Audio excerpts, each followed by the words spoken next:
कौन कहता है कि आज़ादी इतना आसान था? आज़ादी इतना आसान नहीं था, आज़ादी बहुत कठिन थी। बहुत से लोग शहीद हुए, यही नहीं बहुत से लोगों ने अपनों को खोया भी। इसी वजह से आज मैं ये कहता हूँ कि ना पूछो दुनिया वालों हमारी क्या कहानी है, हमारी तो कहानी बस इतनी है कि हम हिंदुस्तानी हैं। आइए स्टार्ट करते हैं। स्टार्ट करने से पहले ध्यान दीजिएगा कि जिस आज़ादी के लिए इतने संग्राम हुए, जितने संघर्ष हुए, इतने क्रांतिकारियों ने योगदान दिया, जिसमें विद्वानों ने अपने अपने वक्तव्य भी दिया, लेकिन उसी संग्राम और उसी संघर्षों में से एक संघर्ष या फिर एक संग्राम था जालियांवाला बाग हत्याकांड, जिसे आज भी सुनकर या देखकर बहुत से लोगों के मन जो है दहल जाते हैं। बहुत से लोग आज भी सिसक उठते हैं, एक बार जो है पूरी तरह से उनका मन झकझोर जाता है। आज उसी जालियांवाला बाग हत्याकांड को हम भी थोड़े अपने शब्दों में रिकैप करने की कोशिश करेंगे और कुछ सीखने और जानने की कोशिश करेंगे। इसमें जो कुछ भी होगा आप लोग पेन लेकर लिख भी लीजिएगा और इस कहानी को हम पूरा शुरू करते हैं। यह जालियांवाला बाग हत्याकांड अगर चला जाए, यह कांड जो शुरू हुआ तो यह कांड हुआ था 13 अप्रैल 1919 को। लेकिन यह कांड हुआ कैसे, आरंभ इसकी क्या थी, आइए इस कहानी को पूरा समझते हैं। देखिए इस कहानी को अगर लीजिएगा तो यह कहानी शुरू होती है रॉलेट एक्ट से।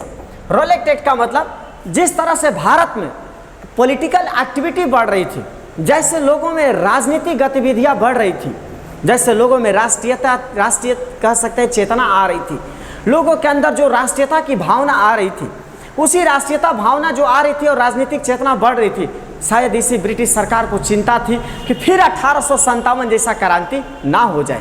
और इसी चीज़ों को रोकने के लिए ब्रिटिश सरकार ने क्या पारित किया, रॉलेट एक्ट। रॉलेट एक्ट जिसे काला कानून कहा गया। यह काला कानून, यह रॉलेट एक्ट आया कि लोगों के अंदर राजनीतिक गतिविधियां, जो लोग राजनीतिक गतिविधियां बना रहे हैं, लोगों के अंदर जो राष्ट्रीय चेतना आ रही है, लोगों में जो एकता बनती जा रही है, इसे रोकने के लिए की रास्ता है रॉलेट एक्ट। और रॉलेट एक्ट एक ऐसा कानून था जिसमें अपना दलील कर सकते हैं, ना कोई वकील रख सकते हैं और ना कोई अपील कर सकते हैं, सीधा 2 साल की जेल थी। इसी रॉलेट एक्ट, ध्यान दीजिएगा, यह रॉलेट एक्ट भारत में जो है 8 मार्च 1919, ठीक है, 8 मार्च 1919 को भारत में पूरी तरह से लागू कर दिया गया। इसी कानून को देखकर जो है गांधी जी के पास गया। गांधी जी ने भी कहा कि वाकई में यह काला कानून है, रॉलेट एक्ट को काला कानून कहा गया। इसी कानून के अगेंस्ट, ध्यान दीजिएगा, अगेंस्ट जो है 6 अप्रैल 1919 को, 6 अप्रैल 1919 को पूरे भारत में जो है देशव्यापी हड़ताल किया गया। पूरे तरह से देशव्यापी हड़ताल किया गया।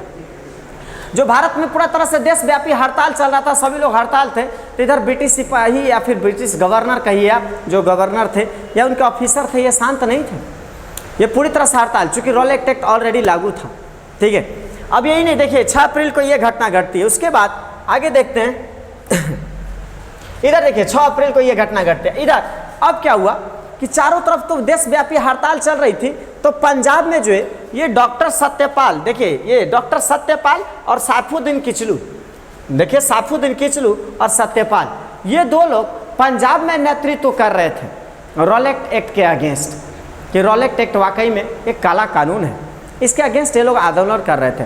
तो वही दिल्ली में श्रद्धानंद जी जो है आंदोलन कर रहे थे। इन्हीं दोनों सत्यपाल और ये किचलू, इन दोनों लोगों के कहने पर अर्थात गांधी जी को इन्होंने निमंत्रण दिया। गांधी जी को निमंत्रण दिया कि आप पंजाब में आइए, आप दिल्ली में आइए, आप आएंगे तो एक जो है लोगों में एक जागरूकता जगेगी और बहुत से लोग साथ देंगे, जिसकी वजह से हम लोग अगर साथ में अगर आंदोलन करेंगे तो जाहिर सी बात है कि कोई ना कोई कानून में संशोधन जरूर करेगी ये सरकार। उन्हीं लोग के निमंत्रण पर गांधी जी जब चल दिए, तो गांधी जी के चलने पर इनको हरियाणा में 8 अप्रैल, ये याद कर लीजिए, 8 अप्रैल 1919, 8 अप्रैल 1919 को हरियाणा, ठीक है, अब हरियाणा के पलवल में जो है इन्हें गिरफ्तार कर लिया गया और गांधी जी को गिरफ्तार करके जेल भेज दिया गया। ये चले गए बम्बई, अब 13 अप्रैल को आएंगे। इधर अब वो चले गए जेल, बम्बे आएंगे, अब बम्बे चले गए, अब 13 अप्रैल को आएंगे। तब तक तो स्थिति कुछ और ही हो रही थी। क्या हो रही थी इसको आइए जानते हैं। इधर पंजाब में सैफुद्दीन किचलू, ठीक है, सैफुद्दीन किचलू और सत्यपाल, ये दोनों लोग जो इधर नेतृत्व कर रहे थे।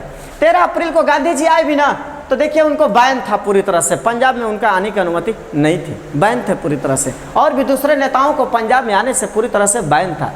लेकिन ये पंजाब के दो लीडर, एक आप कह सकते हैं कि डॉक्टर, देख लीजिए सैफुद्दीन, और ये डॉक्टर सैफुद्दीन और एक सत्यपाल, ये दोनों लोग जो है पंजाब में पूरी तरह से नेतृत्व कर रहे थे। किसका नेतृत्व कर रहे थे? रॉलेट एक्ट के अगेंस्ट। जब रॉलेट एक्ट के अगेंस्ट ये लोग आंदोलन कर रहे थे तो आंदोलन करते समय इनको गिरफ्तार कर लिया गया। गिरफ्तार करने के बाद देखिए, इन गिरफ्तार जब कर लिया गया, इनको दोनों लोग को, सत्यपाल जी को भी और किचलू जी को भी, दोनों लोग को गिरफ्तार कर लिया गया।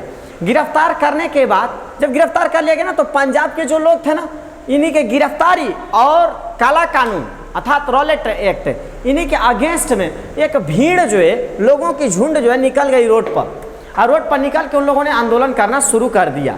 ठीक है, जब आंदोलन करने शुरू कर दिए ना, तो देखिए यहाँ पर क्या घटना घट रही है। जब आंदोलन करना शुरू कर दिए तो उसी आंदोलन करते समय जब जा रहे थे, देखिए, riotous crowds carried out attacks on British banks, killed several British people. क्या घटना थी देखिए, जब ये पूरी तरह से लोग जा रहे थे, आंदोलन कर रहे थे कि हमारे सत्यपाल, ठीक है, और सैफुद्दीन किचलू, इनको रिलीज किया जाए, काला कानून रोका जाए, मतलब इस तरह का आंदोलन करते जा रहे थे। तब तक से रास्ते में किससे भेंट होती है? ब्रिटिश सिपाहियों से।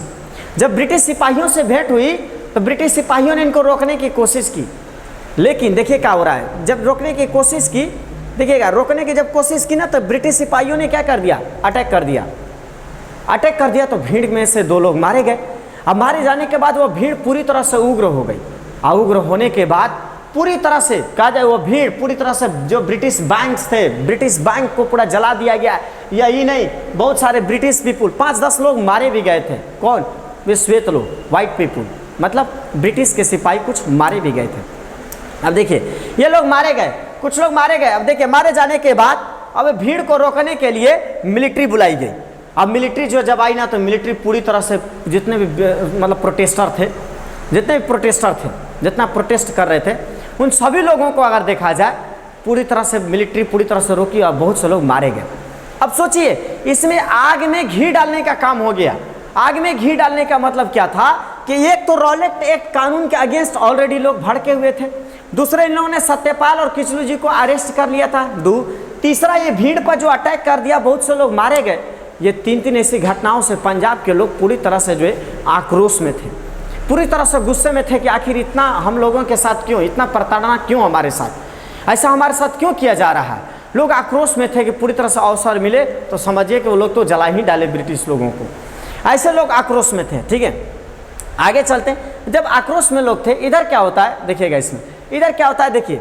अब इधर क्या हुआ कि 10 अप्रैल, उधर जो है ब्रिटिश तैयारी कर रही है और इधर ये लोग तैयारी कर रहे हैं। क्या तैयारी कर रहे हैं सुनिए। उधर 10 अप्रैल को देखा जाए, जनरल डायर ने पंजाब में आकर पूरी तरह से कमांड ले लिया, पूरी तरह से कमांड ले लिया उसने। कमांड लेकर सैन्य टुकड़ी भी बुला ली। उधर वो योजना बना रहा है और इधर हमारे लोग में भी, पंजाब के लोगों में भी आक्रोश भरी थी। वे लोग भी अपनी बात रखना चाहते थे, वे लोग भी इसके अगेंस्ट आंदोलन करना चाहते थे। इन लोगों ने भी अपनी योजना बनाई और उधर वो भी लोग बना रहे थे। यह घटना तब देखने को मिली 13 अप्रैल को। 13 अप्रैल 1919 यह एक बैसाखी का दिन था। उस बैसाखी के दिन जो है, आज भी पंजाब में बैसाखी बड़ा धूमधाम से मनाया जाता है। इसी बैसाखी का फेस्टिवल के लिए सभी लोग जो है, वही पंजाब के अमृतसर जालियांवाला बाग में सभी लोग इकट्ठा होकर मतलब कह सकते हैं कि बैसाखी का फेस्टिवल अपना सेलिब्रेट कर रहे थे, एक दूसरे से मिल रहे थे। तो वहीं कुछ लोग जो है बैठकर मीटिंग भी कर रहे थे। किसका? कि जो सत्यपाल और किचलू लोग को गिरफ्तारी की गई है, तो उस गिरफ्तारी पर उनको कैसे रिलीज कराया जाए, उनको कैसे छोड़ाया जाए। तो वहीं कुछ लोग बैठकर ये भी डिस्कशन कर रहे थे कि रॉलेट एक्ट बहुत गलत कानून है, यह गलत कानून है, क्योंकि अगर इससे तो हम लोग कहीं फेस्टिवल भी नहीं मना सकते, हम लोग 10 लोग बैठकर कोई बात भी नहीं कर सकते हैं। यही जलियांवाला बाग के अमृतसर में यही सारी चीज़ें बातें चल रही थी, यही सब बात चल रही थी। ये सभी लोग थे वहाँ पर, नारे भी लगे, बहुत सारे स्लोगन भी लगने शुरू हो गए। ठीक है, इधर क्या हो रहा है सोचिए। 13 अप्रैल 1919 को वहीं पर जनरल डायर ने क्या किया, यहाँ पर देखिए, जनरल डायर ने उसी 13 अप्रैल 1919 को इधर बैठक हो रही है और इधर जनरल डायर ने 13 अप्रैल 1919 को, ये जनरल डायर है जिनको बुचर ऑफ अमृतसर कहा जाता है। ठीक है, बुचर ऑफ अमृतसर या जलियांवाला बाग कहा जाता है। ये जनरल डायर ने जो है गोरखा रेजिमेंट और सिख रेजिमेंट 2 दिन पहले ही बुला लिया था। और 2 दिन पहले बुलाकर, सोचिए 2 दिन पहले ही बुलाया। अब बुलाने के बाद जो है तुरंत वह जलियांवाला बाग पहुंचा। इनमें से इनके एक सहयोगी हंसराज भी थे। हंसराज नाम के एक व्यक्ति थे जो इनका सहयोग किए थे। सोचिए कि जब ये पहुँचे, सोचिए कहा जलियांवाला बाग पहुँचा, जनरल डायर अपनी सैन्य टुकड़ी गोरखा रेजिमेंट और सिख रेजिमेंट को लेकर पहुंचा। अब पहुंचने के बाद मात्र 5 मिनट से 10 मिनट का टाइम दिया कि जल्दी से बागीचे को खाली कर दिया जाए। लेकिन इतनी बड़ी भीड़ कैसे खाली हो जाती, आसान तो था नहीं। तुरंत जो उसने जो एंट्री पॉइंट थी और एग्जिट पॉइंट थी चारों तरफ से ब्लॉक कर दिया। अब ब्लॉक करने के बाद तुरंत आदेश दे दिया। आदेश देने के बाद जो वहाँ पर 10,000 से 20,000 लोग जो इकट्ठे थे, भगदड़ मच गई। बहुत से लोग भगदड़ में मचे, मारे गए। यही नहीं, देखिए कुछ लोगों ने कुएं में, आज भी उसे मौत का कुआं कहा जाता है। आज भी आप अमृतसर के जलियांवाला बाग में जाइएगा, आज भी उसे मौत का कुआं कहा जाता है। क्यों? क्योंकि बहुत से लोग कुआं में जान बचाने के लिए कुआं में कूदे, लेकिन कुएं में जाकर तक मारा गया था लोग। समझिए, कुएं में के लोगों को भी तक से गोलियों से भून दिया गया था। बहुत से लोग मारे गए, क्योंकि जनरल डायर ने सीधा सा कॉन्सेप्ट लगाया था कि अगर लोगों के मारेंगे ना तो मारने से खौफ पैदा होगा, और जो डर खौफ पैदा होगा ना तो अगली बार से कोई स्वतंत्रता संग्राम या कोई भी इस तरह से आंदोलन करने का नाम नहीं लेगा। रॉलेट एक्ट के आड़ में जो इसने ये किया, बहुत ही मतलब कह सकते हैं निंदा था, बहुत ही निंदनीय था ये। ठीक है, सोचिए बहुत से लोग मारे गए। आज भी लोग उसी जलियांवाला बाग इस हत्याकांड को आज भी लोग याद करते हैं ना, मन अंदर से झकझोर जाता है।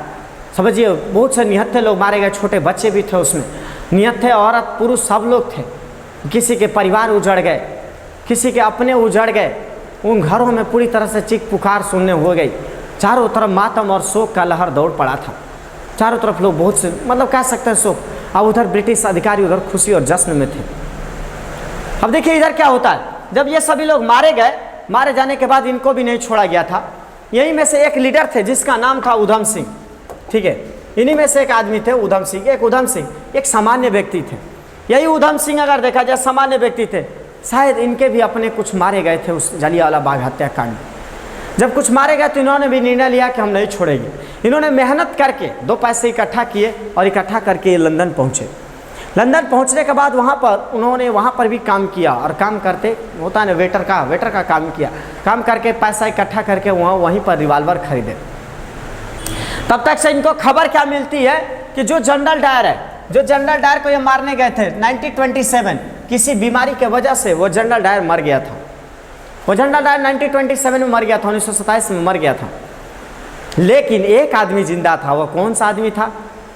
जब जलियांवाला बाग हत्याकांड हुई थी ना, हत्याकांड होने के बाद ये निर्णय लिया गया कि भाई ये कैसा कांड है, क्या ये सही है? तो उस समय पंजाब के गवर्नर कौन थे? तो उस समय पंजाब के गवर्नर थे, देखिए पंजाब के गवर्नर माइकल, देखिए वो माइकल, ठीक है, वो माइकल डायर कहा जाता है। ये माइकल डायर कहा जाता है। ठीक है, माइकल डायर थे। तो जो माइकल डायर थे तो उनसे जब कहा गया तो माइकल डायर ने सीधा सा बात बोल दिया था, जनरल डायर निर्दोष हैं, सही किया, अपने कर्तव्य का निर्वहन किया, बहुत अच्छा किया। ये माइकल डायर ने यही निर्णय सुनाया था। जब हंटर कमीशन बनाई गई थी, हंटर कमीशन यह बनाई गई थी कि हंटर कमीशन जांच करेगी कि एक्चुअली गलती किसकी है, ऐसा क्यों हुआ। तो हंटर कमीशन में भी यही पंजाब के गवर्नर ओ माइकल डायर ने जो है जनरल डायर को निर्दोष घोषित किया था और कह दिया था कि उन्होंने अपना कर्तव्य का निर्वहन किया। रॉलेट एक्ट जो लागू था उसके अगेंस्ट लोग चले थे इसी वजह से। इसी माइकल डायर को देखिए यहीं पर 13 मार्च 1940 उधम सिंह, वहीं पर माइकल डायर अगर देखा जाए जो ईस्ट इंडिया एसोसिएशन और सेंट्रल सोसाइटी का जब बैठक हो रहा था, उसी बैठक में जब माइकल और डायर जब बोलने की उसकी बारी आई, उसी समय उधम सिंह अपने किताब में छिपा कर रिवाल्वर ले गए थे और तुरंत पूरे सीने में दाग दिए। और दागने के बाद भागे नहीं, भाग कर कहे क्या गिरफ्तार कर लो, अब मुझे कोई तकलीफ नहीं है। गिरफ्तार कर लिया गया और गिरफ्तार करने के बाद उन्हें जो है जुलाई 1940 में, देखिए यहाँ पर जुलाई 1940 में फांसी की सज़ा दे दी गई। सजा के समय उन्होंने देखिए क्या नाम बताया था, राम मोहम्मद सिंह आज़ाद, इन्होंने ये नाम बताया था। उधम सिंह का ये नाम था। नाम ये 3 धर्मों से शो करते हैं। आज जिस तरह से हम देश में अपने धर्म की लड़ाई, जाति की लड़ाई करते हैं, लेकिन इन्होंने ये क्या जात संदेश दे दिया था कि हम सब एक हैं। बस ये सोचिए कि कोई धर्म नहीं, हम एक हिंदुस्तानी। और जिस दिन ये बात सोचकर चलेंगे, हमारी राष्ट्र में हमेशा एकता बनी रहेगी। कभी भी कोई हमारे आगे पीछे या फिर कह सकते हैं कोई आंख नहीं दिखा सकता। आज हम बार बार कहते हैं चाइना आंख दिखाने की कोशिश कर रहा है, चाहे दूसरा कंट्री, कभी नहीं हो सकता जब हम अपने आपस में मिलकर अगर साथ रहें तो अपने में अगर बकझक ना करें तो कोई सामने नहीं आ सकता है। ठीक है, तो इन्होंने जाते जाते तो ये था हमारा जालियांवाला बाग हत्याकांड, जो आज भी विश्व विख्यात और कहा जाए तो भारत में पूरी तरह से विख्यात है, जो आज भी लोग याद करते हैं ना तो कभी कभी मन जो है पूरा अंदर से दहल जाता है कि वाकई में कैसी घटना रही होगी कि चारों तरफ लाशों 100 पड़ी होंगी।